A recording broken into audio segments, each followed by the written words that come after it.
Ah, et avec. Entre ici, Jean Moulin. C'est un Youpi. Vive le Québec. Bonjour, vous êtes sur la PNIX pour votre émission du Journal international sur le Moyen-Orient. Aujourd'hui, on va vous parler d'un thème dans l'air du temps, l'écologie. On en entend beaucoup parler chez nous, mais qu'en est-il au Moyen-Orient ? Alors aujourd'hui, j'ai avec moi Océane, Charlotte, Nathan et Margot. Bonjour tout le monde. Bonjour. Ça va parler luxe, énergie et urbanisme. Entre futurisme et conflits régionaux, quel avenir a l'écologie et la transition énergétique dans les pays de cette région ? On va commencer avec Nathan qui va nous parler d'un sujet inévitable quand on parle d'énergie au Moyen-Orient, c'est-à-dire les énergies renouvelables et surtout les alternatives au pétrole. Et oui, exactement. Donc aujourd'hui, on va essayer de voir quelles sont les différentes alternatives. Déjà, selon vous, quelles sont les énergies qui pourraient être des alternatives viables au Moyen-Orient ? L'eau, je pense que ça doit être compliqué, mais tout ce qui est vent dans le désert, ça doit potentiel. J'avoue, les éoliennes, Des éoliennes ? peut-être. Bonne réponse. Ok, on verra ça. Donc voilà, il peut y avoir énergie solaire, photovoltaïque, l'éolienne comme tu l'as dit, et même des centrales solaires thermiques et les centrales hydroélectriques. Donc déjà pour Nicolas Firmin, responsable du centre d'études stratégiques des lettres persanes, sur lequel on va beaucoup s'appuyer, ce qui pousse les pays du Moyen-Orient à s'intéresser de plus près aux énergies renouvelables, ce sont les mutations techniques, géopolitiques et stratégiques. Donc concrètement, ça c'est des mots compliqués pour dire que les pays de cette région, bien qu'étant parmi les plus riches en ressources pétrolières, ils sont obligés de s'intéresser à de nouvelles énergies, puisque leurs ressources ne sont pas inépuisables. Et entre autres, il y a aussi la préservation de l'environnement, mais ça c'est pas leur préoccupation principale. Maria van der Hoven, directrice exécutive de l'Agence internationale de l'énergie, a déclaré « À mon avis, les États producteurs d'hydrocarbures pourraient prendre les devants. Ils ont les ressources financières et ils ont le sens de l'urgence, car à un moment donné, les ressources en combustibles fossiles seront épuisées et ils devront changer leur chaîne de valeur économique. » Au final, parmi les initiatives, on a premièrement l'Arabie Saoudite qui prévoit, avec son plan Vision 2030, de réduire sa dépendance aux hydrocarbures, mais selon l'ambassade des Émirats, avec laquelle j'ai pu rentrer en contact, cette perspective est peu pertinente parce que c'est du trop court terme. Ensuite, on a par exemple les Émirats Arabes Unis qui, en 2017, ont mis en place un dispositif révolutionnaire pour cette région. Selon vous, c'est quoi ? Révolutionnaire, vraiment. Révolutionnaire. Ils utilisent plus de pétrole. C'est vrai. Et c'est une centrale nucléaire. Bah oui, parce que là-bas, c'est révolutionnaire. Pour eux, ils n'en avaient pas vraiment besoin. Donc, ils ont aussi mis en place une faveur en politique du développement de l'énergie photovoltaïque, mais rien de vraiment plus concret. On assiste plus qu'à une transition énergétique, c'est surtout une transition économique. La demande énergétique de ces populations ne cesse de s'accroître, alors que ces pays préféreraient exporter leurs hydrocarbures plutôt que de le consommer. Donc le but, c'est de produire des énergies renouvelables pour la consommation et d'exporter les hydrocarbures.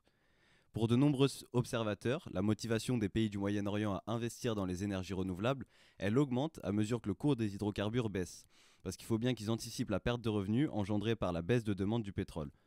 Du côté de Dubaï, eux, ils ont un projet appelé Dubaï Énergie Propre 2050, dont le but c'est de produire 75% de leur production totale d'énergie en énergie renouvelable. Et la première étape de ce projet, elle a été inaugurée le 30 avril 2018 et elle est nommée 2WA3 en partenariat avec EDF. EDF qui explique qu'il s'agit de l'un des plus puissants projets de parcs solaires au monde. Ce projet il devrait représenter un investissement total de 14 milliards de dollars.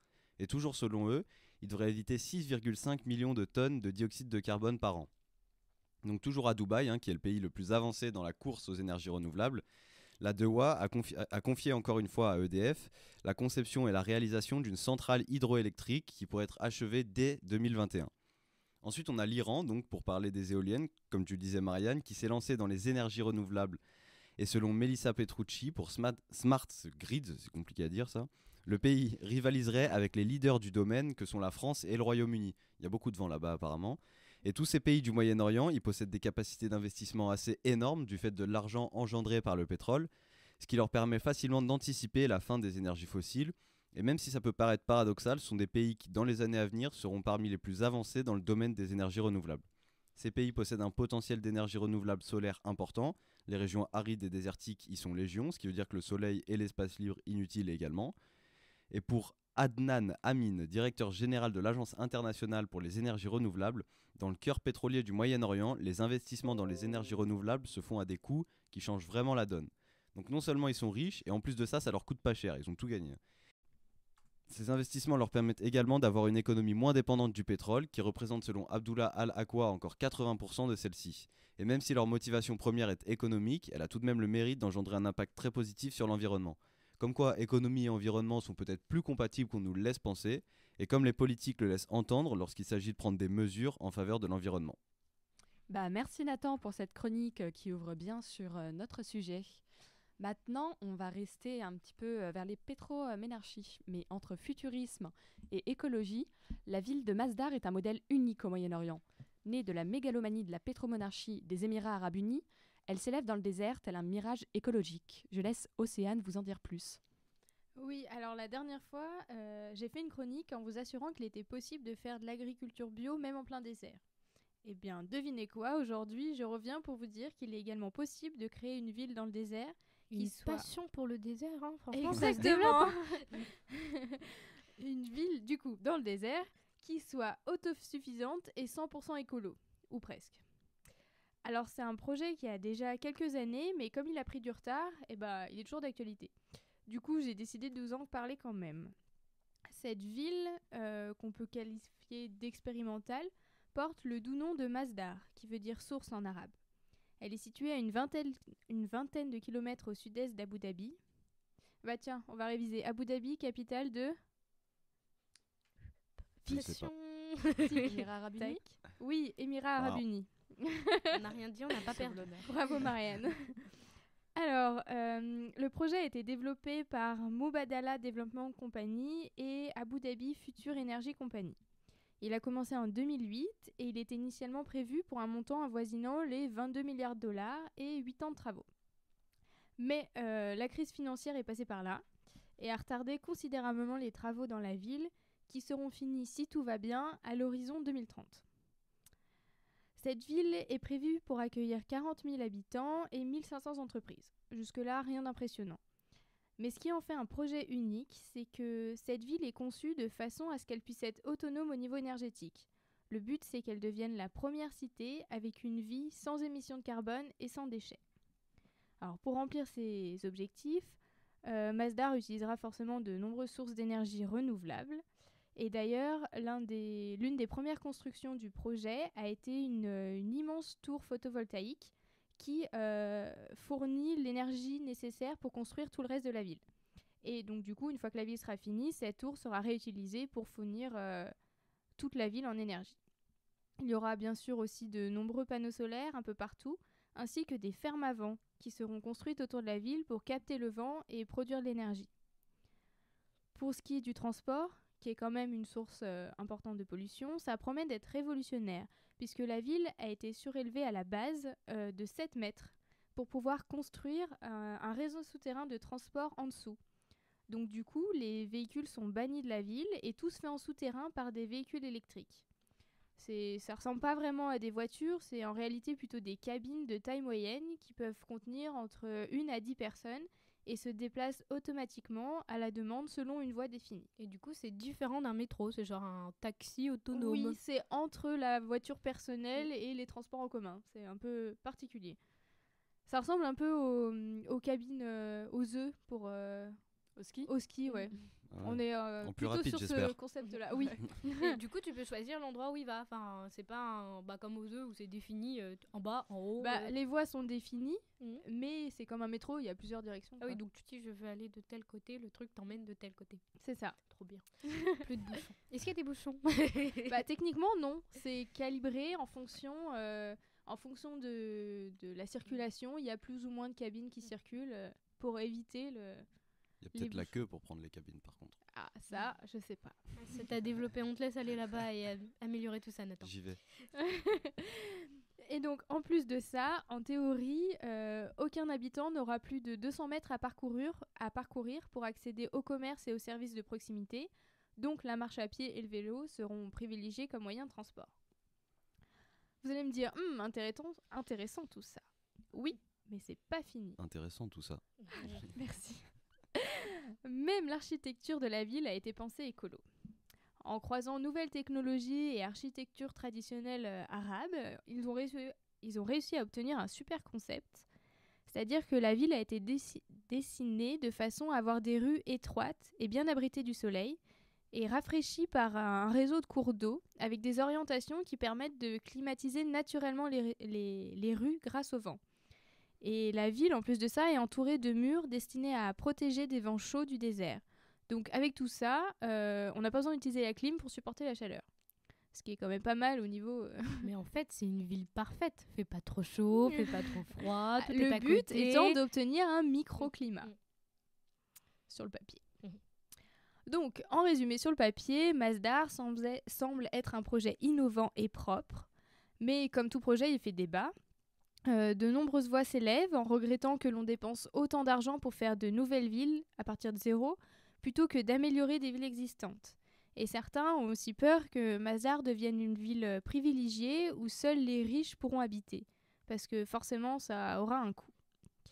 Et enfin, certains pointent du doigt les contradictions du pays qui professe d'un côté la sobriété énergétique, mais présente aussi l'une des pires empreintes carbone de la planète et exploite sans retenue sa rente pétrolière. Mais les promoteurs du projet, eux, voient les choses dans l'autre sens. Ils mettent en avant le fait que des projets d'éco-cités comme Masdar permettront au pays de se sortir de l'économie pétrolière, justement. Masdar est présenté comme une ville pionnière puisque ce projet s'inscrit dans le programme Abu Dhabi Economic Vision 2030, qui vise justement à transformer le modèle économique de l'Émirat, à l'origine basé sur les revenus naturels et plus particulièrement le pétrole. Celui-ci évoluera donc vers une économie fondée sur la connaissance et l'innovation. Merci Océane, du coup, pour cet éclairage sur la ville de Masdar. Maintenant, on va s'orienter vers un lieu un peu moins désertique. Voilà. Le Nil, ce fleuve mythique qui vous évoquera forcément quelque chose, que ce soit civilisation égyptienne, crocodile, mais surtout, il faut désormais savoir qu'il est au cœur de tensions dans la région. Et c'est Charlotte qui va nous éclairer à ce sujet. Alors oui, donc après, pour cette dernière émission, après vous avoir parlé de Turquie, de Libye, de Syrie, d'Irak, d'Iran, même du Kurdistan, j'ai décidé de me concentrer sur les problèmes hydrauliques d'Égypte. Parce que les problèmes hydrauliques dans la région, ils sont quand même assez nombreux. Alors oui, ce pays dont l'histoire antique nous fait rêver, les pyramides, les sarcophages, qui sont d'ailleurs aujourd'hui ouverts en direct, sont plus ou moins indirectement liés au sujet que nous allons développer aujourd'hui, le Nil. Alors, il s'agit d'un des fleuves les plus fertiles qui a permis le développement de la région et d'une certaine manière, on pourrait dire le développement de l'humanité, puisqu'il se situe dans le croissant fertile. Alors, selon vous, pourquoi le Nil est si important dans la région égyptienne ? Parce qu'il n'y a pas beaucoup d'eau là-bas. Bah oui, c'est ça en général, tout simplement, parce que il s'agit du plus grand fleuve du monde avec ses quelques 6671 km de long. Il se forme à la confluence de 3 fleuves et touche ainsi autour de 10 pays. Alors, parce que sans cette source d'irrigation, l'Égypte ne serait qu'un désert. Car oui, même si aujourd'hui nous pouvons développer des villes dans le désert, demoiselle Océane, le Télégramme nous dit qu'environ 98 millions d'Égyptiens se concentrent dans 4% du territoire, les berges du Nil. Alors ces rives ont permis le développement de l'humanité, si je puis dire, mais c'est parce qu'elles sont particulièrement fertiles. La vie du Nil a organisé l'agriculture des hommes et donc leur vie en général. En effet, l'une des spécificités du Nil sont ses crues d'été qui déposent du limon sur les cultures des rives, au bord des rives. Alors, est-ce que vous savez ce qu'est le limon ? C'est une sorte d'engrais, non ? Ouais, c'est fertile. C'est plus ou moins ça. Alors, il s'agit d'ensembles de particules de terre mêlées à des débris organiques déposés au fond des étangs, des fossés ou traînés par les eaux courantes dans les parties déclives des terrains. J'allais te le dire. Évidemment. Alors, on remercie le CNRL pour cette définition. Donc, nous voilà avec une population. Ce limon permet de fertiliser les terres et donc de donner une récolte en hiver, parce que le limon se dépose particulièrement dans les crues d'été, et qui permet donc une population bien nourrie, été comme hiver. Alors, maintenant que je vous ai bien parlé de l'Antiquité, vous allez me dire quels sont les enjeux contemporains du Nil. Eh bien, je vais remonter à peu près au XXe siècle, au moment où l'Égypte s'émancipe de la tutelle britannique en 1922. Lorsque Nasser monte au pouvoir en 1956, il décide de construire un barrage, le barrage d'Assouan. Et d'après Suzanne Dionnet-Grivet, dans son livre Géopolitique de l'eau, ce barrage représente une lutte presque pour l'indépendance à tout niveau. Déjà de part de son financement, parce qu'il est financé par le péage du canal de Suez qui vient tout juste d'être nationalisé. Il bloque plus de 162 km3 d'eau, ce qui permet une ressource d'eau potable sûre, une irrigation beaucoup plus importante pour les cultures environnantes, qui permet l'augmentation des agricultures autour, pour l'eau et aussi pour le coton, et aussi pour l'énergie hydraulique. Mais ce barrage qui forme le lac de Nasser se situe dans une région extrêmement chaude, vous allez me dire comme partout puisque c'est du désert, qui entraîne une évaporation très importante de l'eau. Alors ça va, vous savez ce que c'est l'évaporation? Ça va. Donc près de 10 km3 s'évaporent dans ce lac, d'après Luc Descroix et Frédéric Lasserre. Et de plus, les plans environnants qui ont donc été mis en place après la création de ce lac consomment énormément d'eau et qui entraînent aussi une augmentation des terres cultivables. Pour ces professeurs, le bilan écologique et hydraulique du barrage est l'objet de vives polémiques, car même s'il permet un réservoir d'eau potable, il entraîne la salinisation de l'eau et en contrôlant les crues, le limon ne se dépose plus sur les berges et ne fertilise donc plus les terres. Ce qui entraîne donc l'achat d'engrais coûteux et toujours plus polluants que du limon naturel. Le limon ne se déposant plus sur les berges, des sédiments sur le delta ne sont plus là, ce qui fait qu'il s'érode de peu à peu. Bien que le but du barrage est l'autosuffisance alimentaire, l'augmentation importante de la démographie, l'Égypte est insuffisant qu'à hauteur de 44%.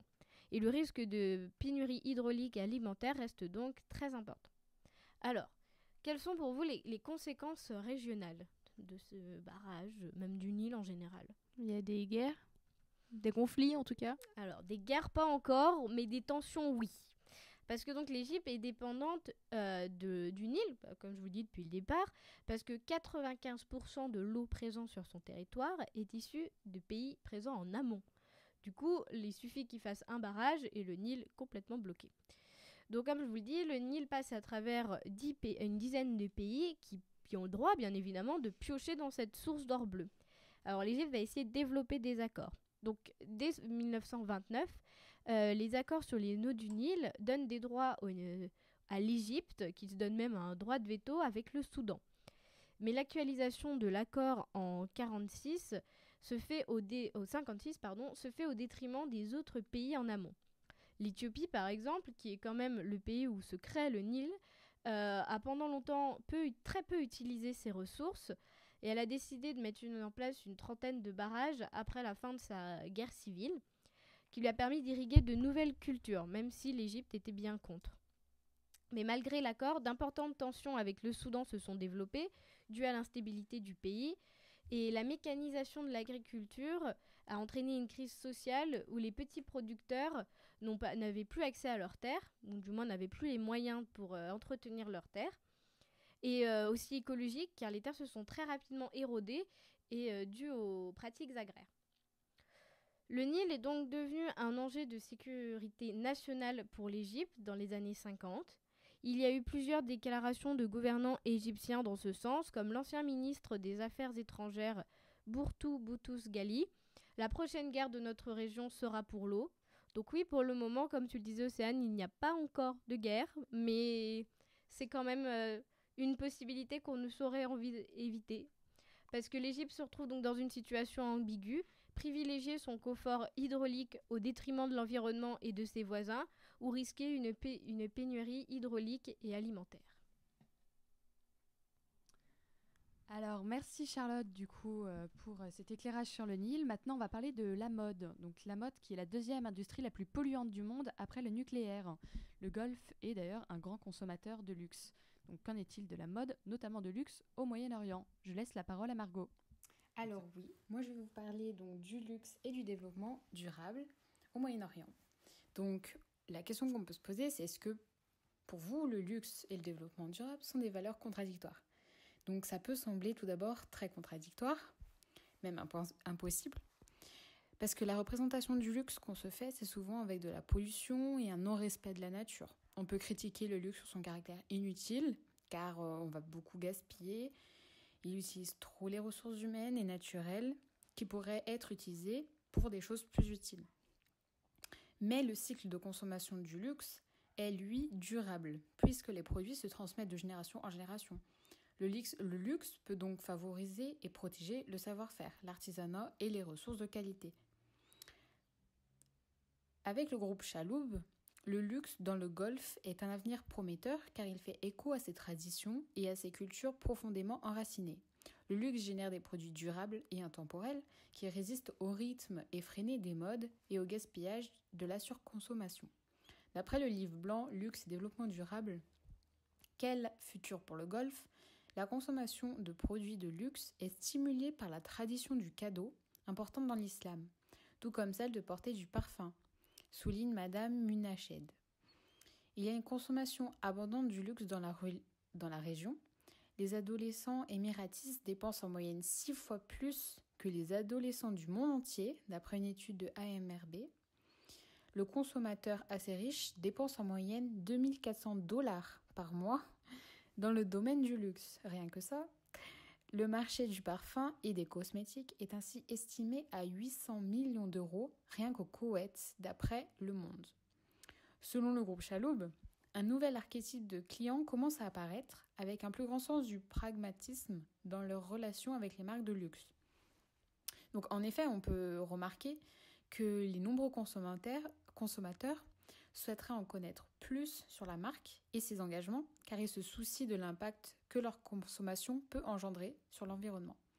Ils vont donc se demander quelle est l'histoire de la marque et comment elle fabrique ses produits. Dans l'ensemble, les consommateurs attendent un engagement en matière de développement durable dans les domaines des employés, de la communauté et de l'environnement. C'est ce qu'explique le groupe Chaloub. Ce développement durable fait apparaître le greenwashing. Ça s'appelle l'éco-blanchiment en français. Et ça consiste pour une entreprise à orienter ses actions marketing et sa communication vers un positionnement plus écologique. Une autre vision est possible. On peut penser que les acteurs du luxe ne voient dans le développement durable une simple réponse commerciale face à une nouvelle demande des clients. Le luxe au Moyen-Orient est marqué par le groupe Chaloub, qui est le principal partenaire de la région. Ses compétences sont très variées. On a du commerce de détail, de distribution, des services marketing. Le fondateur est Michel Chaloub. C'est une entreprise familiale qui est basée à Dubaï. C'est plus de 12 000 personnes dans 14 pays différents, avec plus de 600 magasins de vente au détail. D'après Florence Bult, qui est à la tête de l'engagement pour le développement durable pour le groupe Chaloub, le groupe Chaloub est une entreprise familiale créée en 1955. De ce fait, le développement durable a toujours été intégré au cœur de sa stratégie. L'entreprise s'engage dans le développement durable à travers de multiples opérations. Par exemple, elle a reçu 5 fois le prix RSE, label de la Chambre de commerce de Dubaï, qui récompensait la responsabilité sociale. D'après Florence Bult, c'est un excellent exercice pour effectuer une auto-évaluation de nos performances. Cela nous permet de procéder à une évaluation interne détaillée de nos activités RSE actuelles et de recevoir un rapport détaillé sur les points forts et les opportunités d'amélioration.